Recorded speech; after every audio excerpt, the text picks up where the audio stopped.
Jack Warren stared at the stars from the observation deck of Outpost Epsilon 9. The tiny human station hung at the edge of known space, a metal speck against the black canvas of the universe. Jack had been stationed here for 3 years as the Outpost's xenobiologist, studying alien life forms. Today marked his 1095th day away from Earth. The lights on the deck dimmed suddenly as an alarm sounded. Red emergency lights flashed overhead. All science staff to the command center, the station AI announced. This is not a drill. Jack ran through the curved hallways of the station. His heart beat fast as he joined the small crowd gathering in the command center. Commander Susan Kelly stood at the main console, her face grim as she looked at the large screen on the wall. "We have received an emergency signal from the Alliance transport ship Solaris," she said once everyone arrived. "They're under attack in Sector 47. The screen showed a grainy video feed. A massive shape moved through space, dark against the stars. It wrapped around the Alliance ship like smoke with teeth. "A void wraith," Dr. Alan Peters whispered next to Jack. The older scientist's face had gone pale. Jack had never seen one in person, but everyone knew about them. Void wraiths were the most feared predators in the galaxy. They moved through space without ships, their bodies able to survive the vacuum. They attacked without warning and without mercy.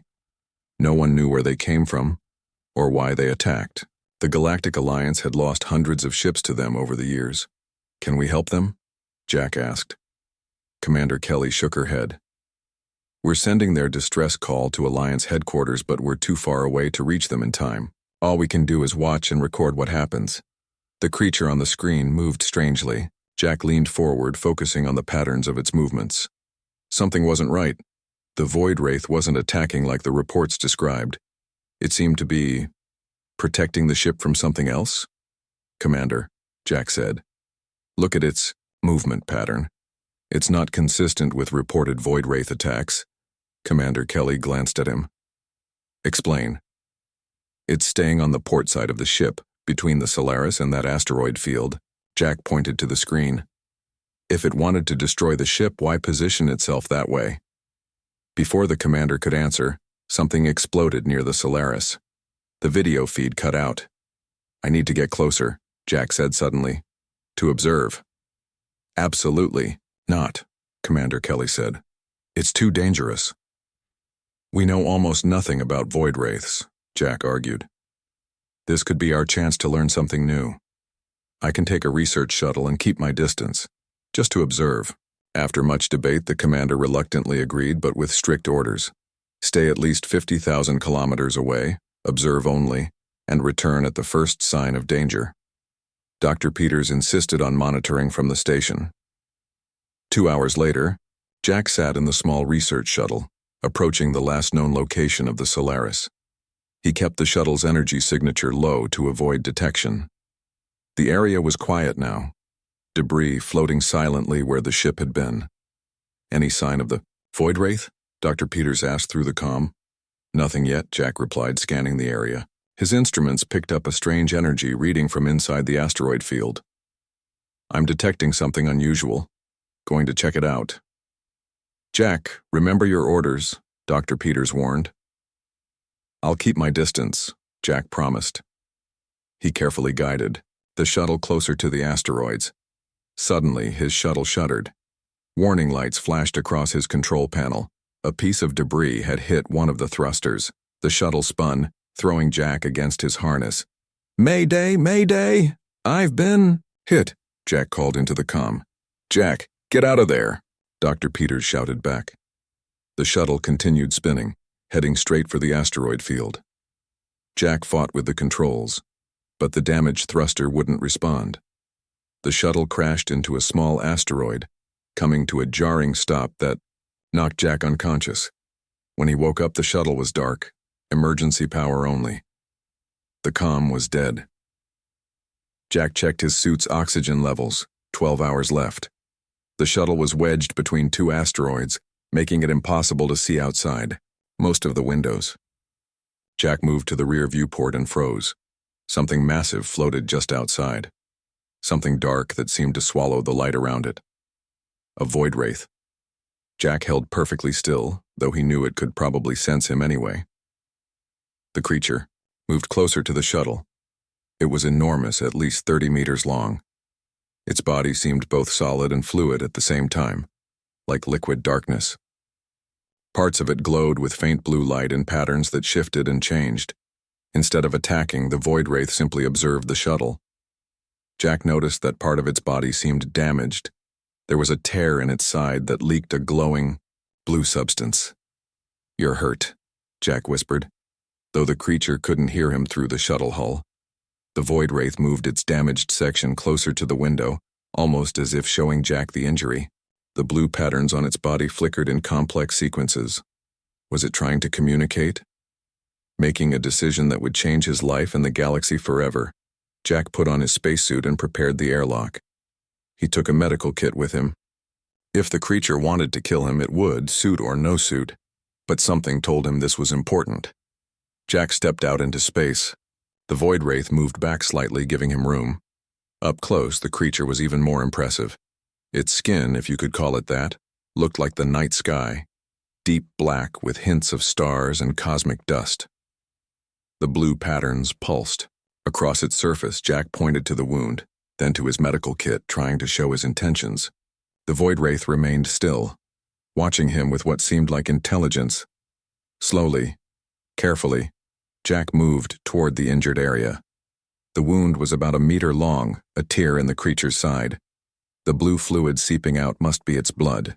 Jack opened his kit and took out a tube of universal sealing gel, developed to work with most known alien physiologies. The creature didn't move as Jack applied the gel to the wound. The blue fluid stopped leaking immediately, and the edges of the tear seemed to relax. Jack backed away, watching as the Void Wraith inspected the repaired wound. The blue patterns across its body flashed rapidly. Suddenly, the creature moved toward Jack. He tensed, certain his final moment had come. Instead, the Void Wraith gently wrapped a small tendril around Jack's arm, careful not to damage his suit. A warm feeling spread through Jack's mind. Not fear, but something else. Gratitude, understanding. In that moment, Jack realized he had just made contact with an intelligent being that the entire galaxy feared. And somehow, impossibly, it was thanking him. "You're welcome," Jack said, knowing the words couldn't be heard, but hoping the sentiment might be understood. The Void Wraith released him and moved back. Jack returned to his shuttle, his mind racing with questions. This wasn't a mindless predator. This was something else entirely. And Jack Warren, human xenobiologist, had just become the first person in the galaxy to make peaceful contact with the most feared species in known space. As if understanding the significance of the moment, the Void Wraith pressed one tendril against the shuttle window where Jack could see it, a gesture that seemed almost like a handshake across species. Jack pressed his gloved hand against the window in return. First contact had been made. Now he just had to survive long enough to tell someone about it. 3 days passed since Jack's first contact with the Void Wraith. His shuttle remained trapped between the asteroids, but he wasn't alone. The creature stayed nearby, sometimes disappearing for hours before returning. Jack had started calling it Shadow, which seemed fitting. Jack's oxygen supply was running dangerously low. He had stretched it out by spending time in his spacesuit, using its separate oxygen supply, but he had less than 5 hours left. The emergency beacon was active, but he wasn't sure if anyone would find him in time. Shadow appeared outside the window, its blue patterns glowing brighter than before. It pressed a tendril against the glass, and Jack felt that same warm feeling in his mind. Images flashed through his thoughts. Asteroids, a hidden space, safety. "Are you trying to help me?" Jack asked aloud. Shadow's patterns flashed faster. It moved away from the window, then back, as if beckoning. With nothing to lose, Jack put on his spacesuit again and stepped out into space. Shadow waited patiently, then began to move slowly through the asteroid field. Jack followed, using his suit's thrusters carefully. They weaved through the asteroids until they reached a large one with a crack along its surface. Shadow slipped inside, and Jack followed, finding himself in a hollowed-out chamber within the asteroid. The space was large enough to stand in, with strange blue moss growing on the walls that gave off light, and when Jack checked his instruments, Oxygen. You made this place? Jack asked in wonder. Shadow's patterns swirled in what Jack was beginning to recognize as affirmation. The creature settled in one corner of the chamber, watching as Jack explored. He found several objects that could only be described as tools, simple but effective devices made from asteroid materials. This confirmed what Jack had begun to suspect. Void Wraiths were not just intelligent, they were tool users with their own technology. Over the next few days, Jack learned to communicate with Shadow through a combination of the creature's light, patterns, and the strange mental connection they shared. It wasn't exactly telepathy, but more like emotional impressions accompanied by images. Jack discovered that Void Wraiths communicated through bioluminescence and electromagnetic signals that humans couldn't naturally detect. Shadow explained, in its way, that Void Wraiths weren't natural predators. They had been engineered as weapons by an ancient civilization called the Precursors, who had implanted control devices in their brains. These devices forced Void Wraiths to attack ships with certain energy signatures, mainly those used by the Precursors' enemies. But the Precursors had died out long ago, leaving the Void Wraiths trapped in their programming, attacking ships that matched patterns they couldn't control. That's why your kind attacks Alliance ships, Jack realized. The engines use similar energy patterns to those of the Precursors' enemies. Shadow confirmed this with a sad pattern of lights. It showed Jack that it and a few others had managed to partially override their programming, but most Void Wraiths remained slaves to their implants. On the 7th day, Jack's instruments detected an approaching ship. Shadow became agitated, its patterns flashing in alarm. "It's okay," Jack said soothingly. "It's probably a rescue ship from my people." The ship that appeared was the Alliance vessel Dauntless, sent to find Jack after his disappearance. Captain Grace Miller's voice came through on Jack's comm. "Dr. Warren, thank the stars you're alive. Stay where you are. We're sending a team to extract you." "Captain Miller," Jack replied urgently, "I need to speak with you. The situation is unusual." "Unusual how?" Captain Miller asked. "I'm not alone," Jack said. "I've made contact with a Void Wraith, a friendly one." The silence that followed was profound. Then, "Dr. Warren, have you suffered oxygen deprivation? There's no such thing as a friendly Void Wraith." "I can prove it," Jack insisted. "But you need to approach carefully. Your engines might trigger its defensive programming." After much discussion, Captain Miller agreed to approach with minimal power. Jack explained the situation to Shadow, who understood the danger but was willing to meet the humans. The rescue team arrived heavily armed, their faces pale with fear when they saw Shadow. Jack stood protectively in front of the creature. "Hold your fire," he commanded. "This isn't what we thought. The Void Wraiths aren't natural predators. They're victims." Lieutenant Dan Wright, the team leader, kept his weapon aimed at Shadow. "That thing has killed hundreds of Alliance citizens." "Not by choice," Jack explained. He quickly shared what he had learned about the Precursors and the implants. "Shadow has partially overcome its programming. It saved my life." Captain Miller had joined the team, her face skeptical but curious. "If what you're saying is true, this changes everything we know about Void Wraiths." "Exactly," Jack said eagerly. "And if we can find a way to deactivate the implants completely, we could end the attacks forever." A new voice joined the conversation. On the comm link from the Dauntless, Counselor Zrek of the Galactic Alliance spoke with authority. "This creature must be destroyed immediately. The Council has standing orders regarding Void Wraiths." "Counselor Zrek," Jack argued, "killing Shadow would be murder. It's an intelligent being forced to act against its will." "It is a threat to galactic security," Zrek insisted. "Its kind has slaughtered thousands." Shadow moved forward slowly, its patterns glowing in a gentle sequence. It extended a tendril toward Captain Miller, who flinched but stood her ground. The same warm feeling Jack had experienced flowed through everyone present, a sense of peace and a plea for understanding. "It's trying to communicate," Jack explained, "to show you it means no harm." Captain Miller lowered her weapon slightly. "I've never felt anything like that before." "The Council will not accept this," Zrek warned. "If you bring that creature to Alliance space, there will be severe consequences." Then we bring it to Earth, Jack suggested. Humanity has only been part of the Alliance for 50 years. We still have some independence. We could study Shadow, learn about its biology, maybe find a way to help all Void Wraiths. Captain Miller considered this for a long moment. It would cause a diplomatic crisis. It could also end centuries of attacks and save countless lives. Jack countered. Lieutenant Wright lowered his weapon. I lost my brother to a Void Wraith attack 3 years ago. If what you're saying is true, if they're not doing this by choice, then I want to help. Finally, Captain Miller nodded. We'll take it to Earth. But you're responsible for it, Dr. Warren. If anything happens, it's on your head. I understand, Jack agreed. Bringing Shadow aboard the Dauntless wasn't easy.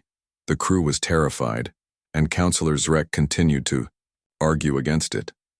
But Jack worked with the engineers to create a special chamber where Shadow could stay without being affected by the ship's engines. During the journey to Earth, Jack spent hours with Shadow, improving their communication system. Using a modified neural interface, Jack was able to translate Shadow's electromagnetic signals into words. My true name, Shadow communicated one day, is untranslatable in your language, but it means seeker of peaceful paths. That doesn't sound like a name for a feared predator, Jack noted. Before the precursors changed us, my kind were philosophers and explorers, Shadow explained. We traveled the spaces between stars, learning and growing. The precursors saw our ability to survive in space and turned us into weapons. Jack shared this information with Captain Miller, who had begun to lose her fear of Shadow. How many of your kind are there? She asked through Jack. Few now, Shadow answered sadly. Perhaps 1,000 scattered across the galaxy. We hide in places like the asteroid field, trying to overcome our programming, trying to avoid hurting others when the compulsion comes. As they approached Earth, Jack knew the real challenge was just beginning. He had to convince his entire species to help an alien that the rest of the galaxy feared and hated. But as he watched Shadow communicate with Captain Miller, showing her the same gentle respect it had shown him, Jack felt hopeful. We're going to help you, Jack promised Shadow. And through you, maybe we can help all your kind. Shadow's patterns glowed bright blue, the color of hope in its visual language. One human already has, it communicated. You did not see a monster when you looked at me. You saw a person in pain. That is the beginning of healing. When Earth appeared in the view screen, a blue jewel against the blackness of space, Jack and Shadow watched together, a human and a Void Wraith, united by understanding and the beginning of friendship. Their journey was far from over, but the most important step had been taken. For the first time in history, two feared enemies had seen each other not as threats, but as friends. The journey to Earth aboard the Dauntless was filled with tension. News that a Void Wraith was coming to Earth spread quickly through the Alliance communications network. Every day, Captain Miller received angry messages from Alliance representatives, demanding that Shadow be destroyed. 7 species have threatened to cut ties with Earth if we continue this course of action, Captain Miller told Jack during their daily meeting. Jack frowned. Did you tell them what we've learned? About the implants and the precursors? I've tried, she replied. They don't want to listen. Fear is stronger than reason right now. Jack spent most of his time with Shadow, working to improve their communication system. The neural interface he had developed was getting better at translating Shadow's electromagnetic signals and light patterns into human language. Dr. Olivia Martinez, Earth's leading xenoneurologist, joined their conversations via video link, fascinated by Shadow's biology and intelligence. The complexity of its neural patterns is remarkable, she told Jack during one session. If what you're saying about these implants is true, we might be able to locate and deactivate them. Shadow's patterns pulsed with hope at these words. Through the translator it said, freedom for my kind has been a dream for centuries. To control our own actions again. We'll find a way, Jack promised. 2 weeks into their journey, Jack asked the question he had been avoiding. Shadow, are there others like you? Void Wraiths who have partially overcome their programming? Shadow's patterns darkened briefly. A sign of sadness. Yes. Small groups hide throughout the galaxy. In asteroid fields, nebula clouds, gas giant atmospheres, places ships rarely go. Could you show us where? Jack asked carefully. If we develop a way to help you, we could help them too. Shadow hesitated, then sent a series of coordinates to Jack's tablet. These are some places. I cannot reveal all. My kind has survived because we remain hidden. Jack understood the trust this represented. I promise we'll only use this information to help. That night, as Jack slept in his quarters near Shadow's chamber, alarms blared throughout the ship. He rushed to find Shadow and discovered security officers outside the chamber, weapons drawn. What's happening? Jack demanded. Lieutenant Wright looked grim. Someone tried to access the environmental controls for the Void Wraith's chamber. They were going to flush it into space. Who? Jack asked, shocked. We're investigating, Captain. Miller said, joining them. But it appears to be sabotage. Someone on this ship wants Shadow dead. Over the next week, there were 2 more attempts, one to poison Shadow's chamber with radiation, and another to overload the ship's engines near Shadow's holding area. Each was stopped just in time. Jack remained constantly vigilant, often sleeping outside Shadow's chamber for protection. Shadow seemed troubled but not surprised by the attempts. Fear makes beings act against their better nature. It communicated through the translator. My kind knows this well. During the 3rd week of their journey, the Dauntless received a distress call from a nearby Alliance vessel. They were under attack by space pirates. We need to help them, Captain Miller said during the emergency meeting. But we can't take the Dauntless into combat with a Void Wraith aboard. If Shadow's containment fails during battle, I might not be able to control my programming, Shadow finished through the translator. The weapons fire, the energy signatures, they could trigger my implants. A heavy silence fell over the room. What if, Jack suggested slowly, we use that to our advantage? Everyone stared at him. The pirates don't know we have Shadow aboard, Jack explained. If we approach carefully and then release Shadow near their ships, its mere presence might frighten them off. No actual fighting needed. You want to use the Void Wraith as a weapon? Counselor Zrek asked via comlink. The very thing you claim to be fighting against? No, Jack corrected. I'm suggesting we use the pirates' fear against them. Shadow wouldn't attack unless absolutely necessary. After much debate, they agreed to try Jack's plan. They approached the pirate ships which had cornered the Alliance vessel against an asteroid field. Jack and Shadow prepared in the airlock. Are you sure about this? Jack asked Shadow. If your programming activate... I have more control now, Shadow assured him. And you will be with me. Jack wore his spacesuit, modified with a direct link to Shadow's translator. Together they exited the Dauntless, staying hidden until they were close to the pirate ships. When they revealed themselves, the effect was immediate. The pirates, seeing a human floating beside a Void Wraith, panicked. 2 ships fled immediately. The 3rd fired wildly, missing Jack but hitting Shadow with a glancing blow. Shadow's patterns flashed red, a warning sign. Jack felt the creatures struggle through their mental connection. Shadow, stay with me, Jack urged. Focus on my voice. You control your actions, not the implants. Shadow trembled, its form rippling with the internal battle. For a moment, Jack feared he had made a terrible mistake. Then Shadow's patterns returned to their normal blue, and it moved protectively in front of Jack as another shot came their way. Instead of attacking the pirate ship, Shadow created a field of energy around itself and Jack, deflecting the weapons' fire. Jack had never seen this ability before. You can create shields? He asked in amazement. A natural ability, Shadow explained. One the precursor suppressed with the implants. I have been practicing while you sleep. The last pirate ship fled, and they returned to the Dauntless victorious. The crew's attitude toward Shadow changed noticeably after that. The creature had protected Jack and helped save an Alliance vessel without harming anyone. As they continued their journey to Earth, Jack and Shadow spent time on the observation deck looking at the stars together. Shadow revealed more about its species, their art, their philosophy, their peaceful nature before the precursors changed them. My kind believed that the space between stars was sacred, Shadow explained. We called it the Great Void, not because it was empty, but because it contained all possibilities. We were its caretakers. That's beautiful, Jack said. And nothing like the monster everyone thinks you are. Perceptions can change, Shadow replied. You have shown me that. In the final days before reaching Earth, Captain Miller received an urgent message. The Alliance Council had voted to declare the dauntless rogue for harboring a void wraith. Earth was being pressured to deny them landing permissions. Earth Defense Force ships are moving to intercept us, Miller informed Jack grimly. We may not make it to Earth after all, Jack thought quickly.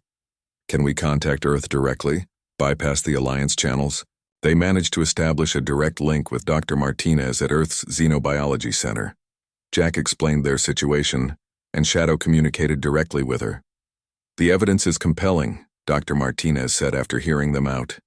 And I've reviewed your neural scans of Shadow. There's definitely an artificial implant integrated with its central nervous system. Will you help us? Jack asked. I'll do better than that, she replied. I've already shown your data to the Earth Council. They've granted you emergency clearance to land at our facility in Antarctica. It's remote and secure. Thank you, Jackie said, relieved. Don't thank me yet, Dr. Martinez warned. The Alliance is putting enormous pressure on Earth. Several trade agreements have been suspended. This won't be easy. As the Dauntless approached Earth, they were met by Earth Defense Force ships, but instead of stopping them, the ships provided escort to Antarctica. Shadow watched Earth grow larger in the view screen, its patterns showing a mix of emotions: fear, hope, wonder. It's beautiful, Shadow communicated. Different from my home, but beautiful. Your home? Jack asked. You remember it? Fragments, Shadow replied. Before the precursors, a world of mist and lightning. But it's gone now, I think. Jack placed his hand against the containment field that separated them, a gesture that had become their way of showing support. Shadow extended a tendril to meet his hand on the other side. We'll find you a new home, Jack promised. And maybe someday, we'll find your original home too. As they began their descent to Earth, Jack and Shadow stood side by side, a human and a void wraith united by understanding and friendship. They had survived assassination attempts, sabotage, and battles. Now they faced their greatest challenge, convincing Earth to help an enemy that the rest of the galaxy wanted destroyed. But Jack wasn't worried. Shadow had already changed the minds of everyone aboard the Dauntless. Together, they could change the mind of a planet, and after that, perhaps a galaxy. Ready? Jack asked as the landing sequence began. Shadow's patterns glowed bright blue, the color of hope, of possibility, of friendship. Ready, it replied, and together they prepared to take their next step into history. Antarctica's xenobiology research facility was built into the ice itself, a sprawling complex of laboratories and living quarters designed to study the most dangerous alien life forms in complete isolation. It was here that Jack and Shadow found themselves after their dramatic arrival on Earth. Dr. Olivia Martinez met them at the entrance, bundled in a thick parka despite the facility's heating system. Her eyes widened when she saw Shadow floating beside Jack. It's even more impressive, in person, she said, her scientific curiosity overcoming any fear. Welcome to Earth, both of you. Shadow's patterns rippled in what Jack had come to recognize as pleasure. Through the translator it said, Thank you for your welcome. Your world feels alive. The first weeks at the facility were filled with tests and scans. Dr. Martinez and her team worked tirelessly to understand Shadow's biology and the neural implants that controlled its behavior. Jack remained by Shadow's side throughout, acting as both translator and advocate. Director Nathan Wright, head of Earth's Xenobiology Division, joined them after the initial tests were complete. The implant is remarkably sophisticated, he explained, showing Jack and Shadow a three-dimensional scan of Shadow's nervous system. A small metallic object was clearly visible near what might be called Shadow's brain. It's integrated with the neural pathways that control aggression and defense. Can you remove it? Jack asked. Director Wright shook his head. Not surgically, it's too deeply embedded, but we might be able to deactivate it. Shadow's patterns brightened with hope. To be free of the compulsion to attack, it would be a gift beyond measure. While the scientist worked, Earth faced increasing pressure from the Galactic Alliance. Trade routes were blocked, diplomatic relations strained. 7 Alliance species had already cut ties with Earth completely. General Lisa Howard of the Earth Defense Force visited the facility to assess the situation. She watched Shadow through the observation window, her expression guarded. You realize the risk we're taking? She asked Jack. The Alliance could declare war over this. They won't, Jack said confidently. They need Earth as much as we need them. And once we prove the truth about the Void Wraiths, they'll thank us. I hope you're right, General Howard replied. Because right now half the galaxy wants this creature dead, and the other half is waiting to see if it kills us all. The breakthrough came 6 weeks after their arrival. Dr. Martinez burst into Jack's quarters at midnight, her eyes bright with excitement. We found it, she exclaimed. The frequency that controls the implants, we can block it. The next day, they prepared for the first test. Shadow floated in a specialized chamber while Dr. Martinez explained the procedure. We'll expose you to energy signatures similar to those that trigger your aggressive response, she told Shadow. At the same time, we'll emit a counter frequency that should block the implant's signal. If it works, you'll feel the urge to attack, but be able to resist it. Shadow's pattern showed nervousness but determination. I am ready. Jack insisted on staying in the chamber with Shadow during the test, despite the risks. We do this together, he said firmly. The test began. A panel on the wall emitted the energy signature of an Alliance ship's engines. Shadow's patterns immediately flashed red, and its form rippled violently. Jack felt the creatures struggle through their mental connection, a burning desire to attack, to destroy. Activate the counter frequency, Dr. Martinez ordered. A soft hum filled the room. Shadow continued to struggle for a moment, then gradually calmed. Its patterns returned to blue, though pulsing rapidly with exertion. Shadow? Jack asked anxiously. Are you okay? The creature's response came through the translator, weak but clear. The urge, it's still there but distant, like a voice I can choose not to listen to. The scientists cheered. It wasn't a complete cure, but it was progress. Over the next month, they refined the counter frequency, making it more effective and less invasive. Shadow gained more control with each test until it could remain completely calm, even when exposed to triggers that would have sent any other Void Wraith into a killing frenzy. Jack and Shadow celebrated their success with a rare trip outside the facility. Under heavy security, they stood on the Antarctic ice, looking up at the Aurora Australis dancing across the night sky. On my world, Shadow communicated, we had lights in the sky too, but they were purple and green, not these colors. You remember more about your home, Jack observed. Yes, Shadow agreed. As the implant's control lessens, old memories return. I remember our cities, not of metal and stone like yours, but living structures that grew from the mist. Their peaceful moment was interrupted by an urgent message from Director Wright. They hurried back to the facility to find the command center in chaos. The Alliance Council has made its decision, Director Wright announced grimly. Earth has 48 hours to surrender the Void Wraith, or we will be expelled from the Alliance. They can't do that, Jack protested. We have rights as members. Apparently, not when it comes to Void Wraiths, General Howard said. Counselor Zrek has been particularly vocal. He's convinced Shadow is a threat regardless of our findings. Jack thought quickly. We need to show them what we've discovered. Invite them here. Let them see Shadow for themselves. It's too late. For that, Director Wright said. There's more. Our intelligence has uncovered a secret vote in the Council. They've approved a sterilization plan for all suspected Void Wraith territories. Sterilization? Jack echoed, horrified. You mean they're going to kill them all? Shadow finished, its patterns a dull, mournful blue. Genocide. The room fell silent. Finally, Dr. Martinez spoke up. We've nearly perfected the counter frequency. If we could distribute it to other void wraiths, we'd need to find them first, Director Wright pointed out, and develop a delivery system. Shadow knows where some groups are hiding, Jack said, and we have the coordinates of others from the Dauntless mission.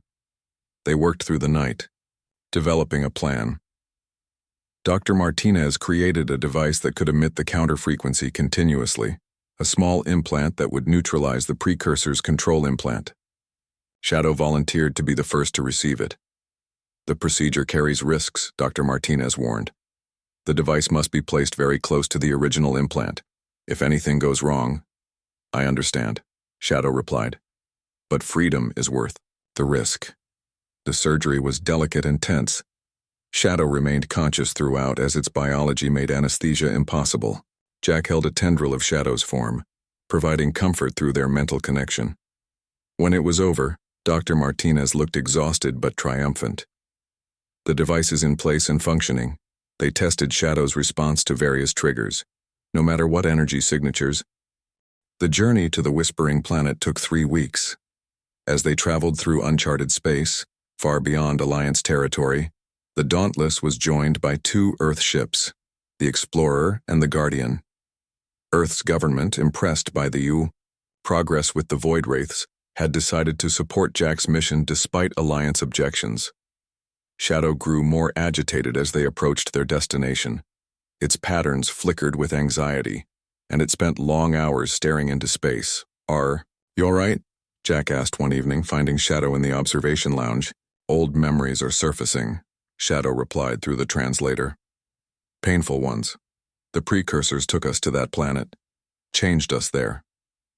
Jack placed a hand against the containment field that separated them, their familiar gesture of comfort. We'll end what they started, he promised. The star system they sought was dominated by a red giant, a dying star that cast an eerie crimson light over its planets. The third planet, once perhaps like Earth, was now a barren wasteland of red, rock and dust storms.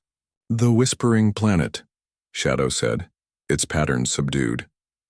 I can feel it already, the pull. Jack could feel nothing, but he trusted Shadow's senses. Captain Miller ordered the ships to maintain a safe distance while they sent down a scouting party. Jack, Shadow, and Dr. Martinez would go, along with a security team led by Lieutenant Wright. As their shuttle approached the planet's surface, Shadow became increasingly distressed. The voices, it communicated. They're getting stronger. What are they saying? Jack asked. Obey, attack, destroy. Shadow's patterns flashed red briefly before it regained control. The implant is responding despite the counter frequency, Doctor. Martinez adjusted Shadow's device, strengthening the counter signal. Is that better? Shadow's patterns steadied. Yes, but we must hurry. They landed near what appeared to be ruins, massive structures half buried in red sand. Once they might have been a magnificent city. Now they were tombstones for a long-dead civilization. The security team established a perimeter, while Jack, Shadow, and Dr. Martinez explored the ruins. Shadow led them unerringly through the alien structures, following a signal only it could perceive. How do you know where to go? Jack asked as they descended a spiral ramp into the planet's depths. I've been here before, Shadow answered. Not me personally, but my ancestors. The memory is in our collective consciousness. The passage opened into a vast underground chamber. At its center stood a towering machine, still humming with power after thousands of years.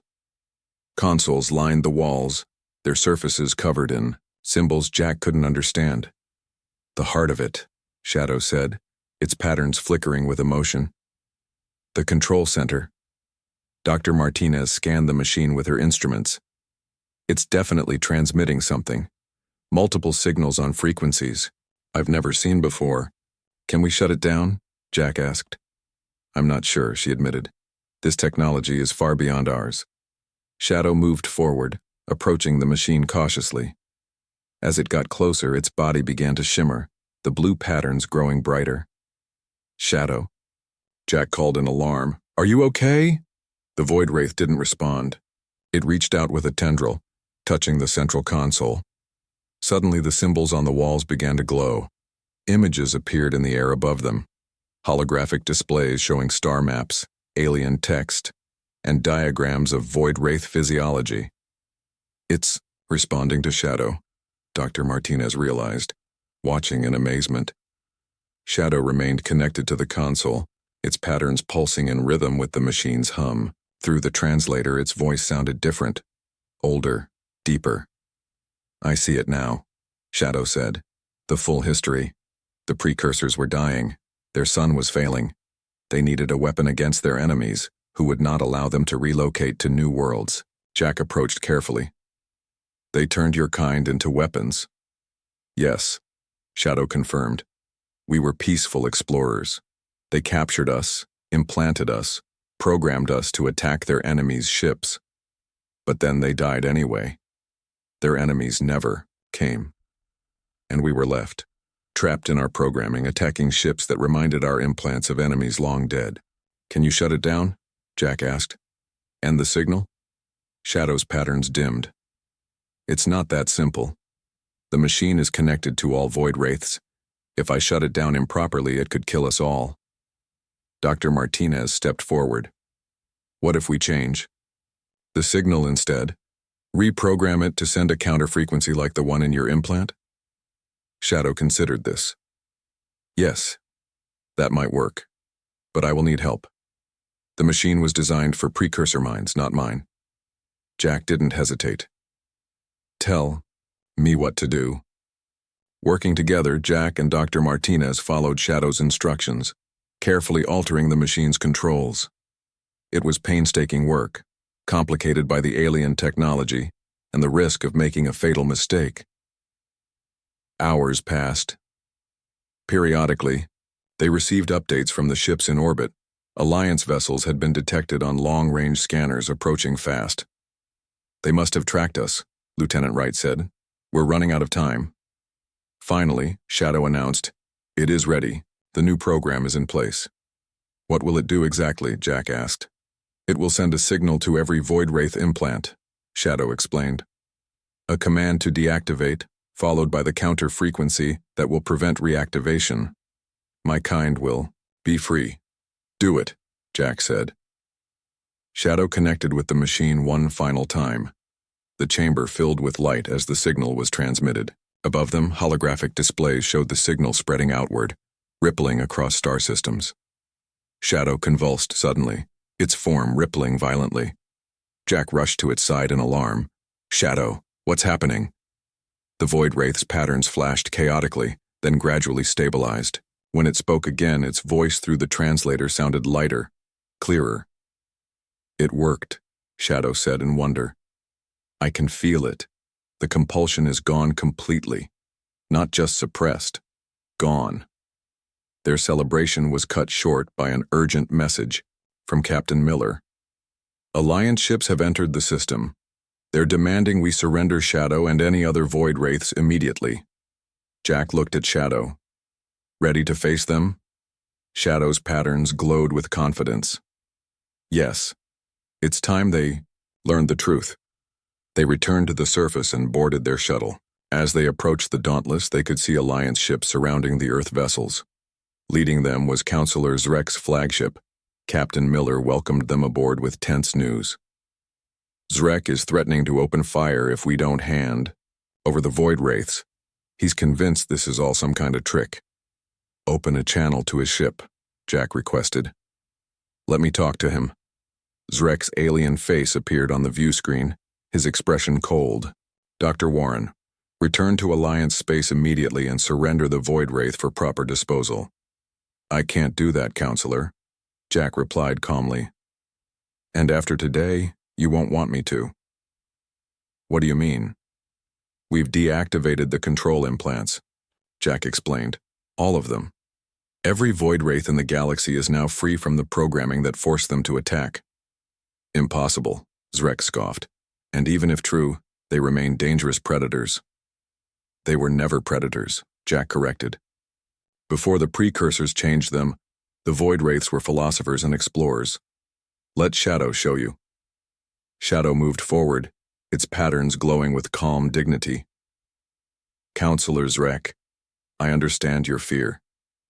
For centuries, my kind has brought only death to yours, but that was not our choice. We were slaves to technology we could not control. Convenient claims, Zrek said dismissively. Where is your proof? Here, Shadow replied. It transmitted data from the precursor machine, historical records, technical specifications of the implants, proof of everything they had discovered. Zrek studied the information, his skepticism slowly giving way to uncertainty. This could be fabricated. Then test it, Jack challenged. Send your ships near any void wraith you can find. They won't attack no matter what engine signatures you use. While they waited for Zrek's decision, reports began coming in from across the galaxy. Void wraith sightings, but no attacks. In some cases, void wraiths were actually helping ships in distress, using their natural abilities to shield vessels from radiation or guide them through dangerous areas. Finally, Zrek spoke again. The Alliance Council is reconsidering its position on the void wraith situation. It wasn't quite acceptance, but it was a start. Over the next few weeks, as they returned to Alliance space, more evidence accumulated. The void wraiths, freed from their programming, were returning to their natural state, curious, peaceful beings with unique abilities. Shadow led Jack to more hidden void wraith communities, including one that held a revelation, a group of elders, ancient void wraiths who had lived since before the precursors. They called themselves the Rememberers, and they carried the full history of their species. The oldest among them, a massive void wraith named Eldnar, shared memories of their original homeworld, a gas giant orbiting a blue star, where the void wraiths had evolved to live in the upper atmosphere, riding lightning storms and cosmic radiation. We were the caretakers of the spaces between stars, Eldnar told Jack through Shadow's translation.